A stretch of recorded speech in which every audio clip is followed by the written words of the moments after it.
ओम नमो भगवते वासुदेवाय। श्रीमद् भागवत महात्म्य दूसरा अध्याय। भक्ति का दुख दूर करने के लिए नारद जी का उद्योग। नारद जी ने कहा, बाले, तुम व्यर्थ में ही अपने को क्यों खेद में डाल रही हो? अरे, तुम इतनी चिंतातुर क्यों हो? भगवान श्री कृष्ण के चरण कमलों का चिंतन करो। उनकी कृपा से तुम्हारा सारा दुख दूर हो जाएगा। जिन्होंने कौरवों के अत्याचार से द्रौपदी की रक्षा की थी और गोप सुंदरियों को सनाथ किया था, वे श्री कृष्ण कहीं चले थोड़ी ही गए हैं। फिर तुम तो भक्ति हो और उन्हें प्राणों से भी प्यारी हो। तुम्हारे बुलाने पर तो भगवान नीचों के घरों में भी चले जाते हैं।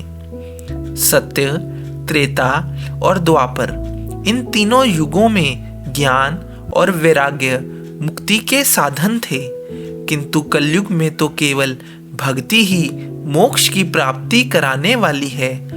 यह सोचकर ही परमानंद चिन्ह मूर्ति ज्ञान स्वरूप श्री हरि ने अपने सत्य स्वरूप से तुम्हें रचा है। तुम साक्षात श्री कृष्णचंद्र की प्रिया और परम सुंदरी हो। एक बार जब तुमने हाथ जोड़कर पूछा था कि मैं क्या करूं, तब भगवान ने तुम्हें यही आज्ञा दी थी कि मेरे भक्तों का पोषण करो। तुमने भगवान की वह आज्ञा स्वीकार कर ली। इससे तुम पर श्री हरि बहुत प्रसन्न हुए और तुम्हारी सेवा करने के लिए मुक्ति को तुम्हें दासी के रूप में दे दिया, और वे इन ज्ञान वैराग्यों को पुत्रों के रूप में। तुम अपने साक्षात स्वरूप में वैकुंठ धाम में ही भक्तों का पोषण करती हो। भूलोक में तो तुमने उनकी पुष्टि के लिए केवल छाया रूप धारण कर रखा है। तब तुम मुक्ति, ज्ञान और वैराग्य को साथ लिए पृथ्वी तल पर आई और सतयुग से द्वापर पर्यंत बड़े आनंद से रही।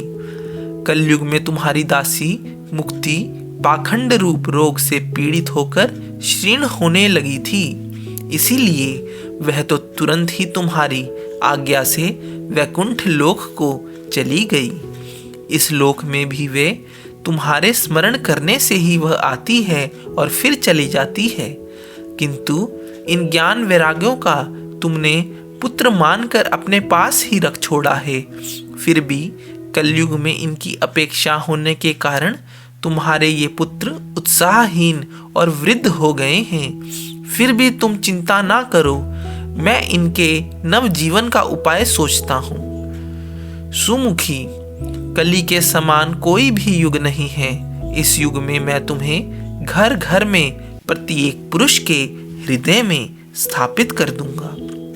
देखो, अन्य सब धर्मों को दबाकर और भक्ति विषयक महोत्सवों को आगे रखकर यदि मैंने लोक में तुम्हारा प्रचार ना किया तो मैं श्री हरि का दास नहीं। इस कलयुग में जो जीव तुमसे युक्त होंगे वे पापी होने पर भी बेखट के भगवान श्री कृष्ण के अभय धाम को प्राप्त होंगे। जिनके हृदय में निरंतर प्रेम रूपिणी भक्ति निवास करती है, वे शुद्धांतःकरण पुरुष स्वप्न में भी यमराज को नहीं देखते। जिनके हृदय में भक्ति महारानी का निवास है, उन्हें प्रेत, पिशाच, राक्षस या दैत्य आदि स्पर्श करने में भी समर्थ नहीं हो सकते। भगवान तप, वेदाध्ययन, ज्ञान और कर्म आदि किसी भी साधन से वश में नहीं किए जा सकते। वे केवल भक्ति से ही वशीभूत होते हैं। कलयुग में केवल भक्ति ही सार है। भक्ति से तो साक्षात श्री कृष्णचंद्र सामने उपस्थित हो जाते हैं। जो लोग भक्ति से द्रोह करते हैं वे तीनों लोकों में दुख ही दुख पाते हैं। पूर्व काल में भक्त का तिरस्कार करने वाले दुर्वासा ऋषि को बड़ा कष्ट उठाना पड़ा था। बस व्रत, तीर्थ, योग, यज्ञ और ज्ञान चर्चा आदि बहुत से साधनों की कोई आवश्यकता नहीं है। एकमात्र भक्ति ही मुक्ति देने वाली है। सूत जी कहते हैं, इस प्रकार नारद जी के निर्णय किए हुए अपने महात्म को सुनकर भक्ति के सारे अंग पुष्ट हो गए और वे उनसे कहने लगी। भक्ति ने कहा, नारद जी आप धन्य हैं, आपकी मुझ में निश्चल प्रीति है। मैं सदा आपके हृदय में रहूंगी, कभी आपको छोड़कर नहीं जाऊंगी।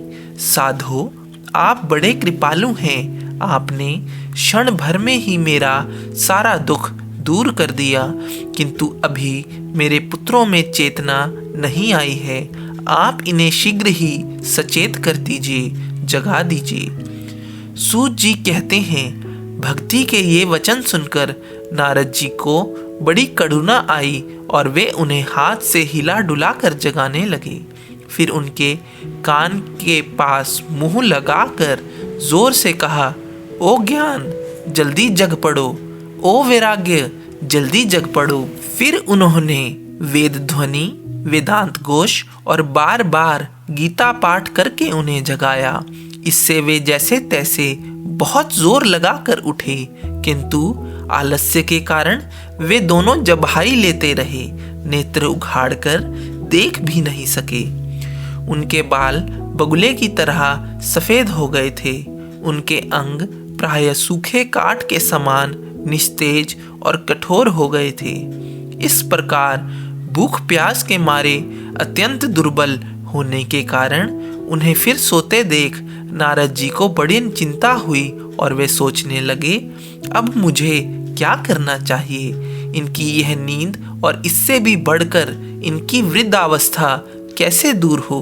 शौनक जी इस प्रकार चिंता करते करते वे भगवान का स्मरण करने लगे। उसी समय यह आकाशवाणी हुई कि मुने खेद मत करो, तुम्हारा यह उद्योग निसंदेह सफल होगा। देव ऋषि इसके लिए तुम्हें एक सत्कर्म करो, वह कर्म तुम्हें संत शिरोमणि महानुभाव बताएंगे। उस सत्कर्म का अनुष्ठान करते ही क्षण भर में उनकी नींद और वृद्ध अवस्था चली जाएगी तथा सर्वत्र भक्ति का प्रसार होगा। यह आकाशवाणी वहां सभी को साफ साफ सुनाई दी। इससे नारद जी को बड़ा विस्मय हुआ और वे कहने लगे, मुझे तो इसका कुछ आशय समझ नहीं आया। नारद जी बोले, इस आकाशवाणी ने भी गुप्त रूप में ही बात कही है। यह नहीं बताया कि वह कौन सा साधन है जो किया जाए जिससे इस कार्य में सिद्धि प्राप्त हो। वे संत ना जाने कहाँ मिलेंगे और किस प्रकार उस साधन को बताएंगे। अब आकाशवाणी ने जो कुछ कहा है उसके अनुसार मुझे क्या करना चाहिए। सूत जी कहते हैं, शौनक जी तब ज्ञान वैराग्य दोनों को वहीं छोड़कर नारद मुनि वहां से चल पड़े और प्रत्येक तीर्थ में जा जाकर मार्ग में मिलने वाले मुनीश्वरों से वह साधन पूछने लगे। उनकी उस बात को सुनते तो सब थे, किंतु उसका विषय में कोई कुछ भी निश्चय उत्तर ना देता। किन्हीं ने उसे असाध्य बताया, कोई बोला इसका ठीक ठीक पता लगाना ही कठिन है। कोई सुनकर चुप रह गए और कोई तो अपनी अवज्ञा होने के भय से बात को टाल टूल कर खिसक गए। त्रिलोकी की महान आश्चर्यजनक हाहाकार मच गया। लोग आपस में कानाफूसी करने लगे। भाई, जब वेद ध्वनि, वेदांत घोष और बार बार गीता पाठ सुनाने पर भी भक्ति, ज्ञान और वैराग्य ये तीनों नहीं जगाए जा सके, तब और कोई उपाय नहीं है। स्वयं योगी राज नारद को भी जिसका ज्ञान नहीं है, उसे दूसरे संसारी लोग कैसे बता सकते हैं। इस प्रकार जिन जिन ऋषियों से इसके विषय में पूछा गया, उन्होंने निर्णय करके यही कहा कि यह दुस्साध्य ही है। तब नारद जी बहुत चिंतातुर हुए और बद्री वन में आए। ज्ञान वैराग्य को जगाने के लिए वहां उन्होंने यही निश्चय किया कि मैं तप करूंगा। इसी समय उन्हें अपने सामने करोड़ों सूर्यों के समान तेजस्वी सनकादि मुनीश्वर दिखाई दिए। उन्हें देखकर वे मुनि श्रेष्ठ कहने लगे। नारद जी ने कहा, महात्माओं, इस समय बड़े भाग्य से मेरा आप लोगों के साथ समागम हुआ है। आप मुझ पर कृपा करके शीघ्र ही वह साधन बताइए। आप सभी लोग बड़े योगी, बुद्धिमान और विद्वान हैं। आप देखने में 5-5 वर्ष के बालक से जान पड़ते हैं, किंतु हैं पूर्वजों के भी पूर्वज। आप लोग सदा वैकुंठ धाम में निवास करते हैं, निरंतर हरि कीर्तन में तत्पर रहते हैं, भगवत लीला अमृत का रसास्वादन कर सदा उसी में उन्मत्त रहते हैं और एकमात्र भगवत कथा ही आपके जीवन का आधार है। हरि शरणम, भगवान ही हमारे रक्षक हैं। यह वाक्य मंत्र सर्वदा आपके मुख में रहता है। इसी से काल प्रेरित वृद्धावस्था भी आपको बाधा नहीं पहुंचाती। पूर्व काल में आपके भ्रू भंग मात्र से भगवान विष्णु के द्वारपाल जय और विजय तुरंत पृथ्वी पर गिर गए थे और फिर आपकी ही कृपा से वह पुनः वैकुंठ लोक को पहुंच गए। धन्य है, इस समय आपका दर्शन बड़े सौभाग्य से ही हुआ है। मैं बहुत दीन हूँ और आप लोग स्वभाव से ही दयालु हैं, इसलिए मुझ पर आपको अवश्य कृपा करनी चाहिए। बताइए, आकाशवाणी ने जिस विषय में कहा वह कौन सा साधन है और मुझे किस प्रकार उसका अनुष्ठान करना चाहिए? आप इसका विस्तार से वर्णन कीजिए। भक्ति, ज्ञान और वैराग्य को किस प्रकार सुख मिल सकता है और किस तरह इनकी प्रेम पूर्वक सब वर्णों में प्रतिष्ठा की जा सकती है? सनकादि ने कहा, देव ऋषि, आप चिंता ना करें, मन में प्रसन्न हो। उनके उद्धार का एक सरल उपाय पहले से ही विद्यमान है। नारद जी, आप धन्य हैं। आप विरक्तों के शिरोमणि हैं, श्री कृष्ण दासों के शाश्वत पथ प्रदर्शक एवं भक्ति योग के भास्कर हैं। आप भक्ति के लिए जो उद्योग कर रहे हैं वह आपके लिए कोई आश्चर्य की बात नहीं समझनी चाहिए। भगवान के भक्तों के लिए तो भक्ति की सम्यक स्थापना करना सदा उचित ही होता है।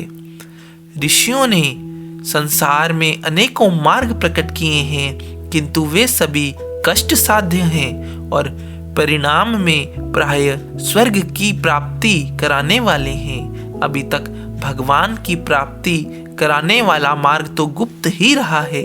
उसका उपदेश करने वाला पुरुष प्राय भाग्य से ही मिलता है।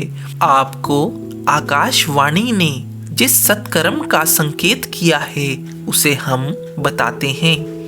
आप प्रसन्न और समाहित चित्त होकर सुनिए।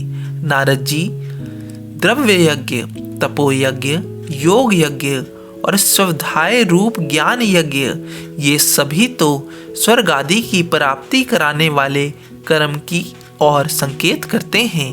पंडितों ने ज्ञान यज्ञ को ही सत्कर्म, मुक्तिदायक कर्म का सूचक माना है। वह श्रीमद् भागवत का पारायण है, जिसका गान शुक आदि महानुभावों ने किया है। उसके शब्द सुनने से ही भक्ति, ज्ञान और वैराग्य को बड़ा बल मिलेगा। इससे ज्ञान वैराग्य का कष्ट मिट जाएगा और भक्ति को आनंद मिलेगा। सिंह की गर्जना सुनकर जैसे भेड़िए भाग जाते हैं, उसी प्रकार श्रीमद् भागवत की ध्वनि से कलयुग के सारे दोष नष्ट हो जाएंगे। तब प्रेम रस प्रवाह करने वाली भक्ति, ज्ञान और वैराग्य को साथ लेकर प्रत्येक घर और प्रत्येक हृदय में क्रीड़ा करेगी। नारद जी ने कहा, मैंने वेद, वेदांत की ध्वनि और गीता पाठ करके उन्हें बहुत जगाया, किंतु फिर भी भक्ति, ज्ञान और वैराग्य ये तीनों नहीं जगे। ऐसी स्थिति में श्रीमद् भागवत सुनने से वे कैसे जगेंगे? क्योंकि उस कथा के प्रत्येक श्लोक और प्रत्येक पद में भी वेदों का ही तो सारांश है। आप लोग शरणागत वत्सल हैं तथा आपका दर्शन कभी व्यर्थ नहीं होता, इसलिए मेरा यह संदेह दूर कीजिए, इस कर्म में विलंब ना कीजिए।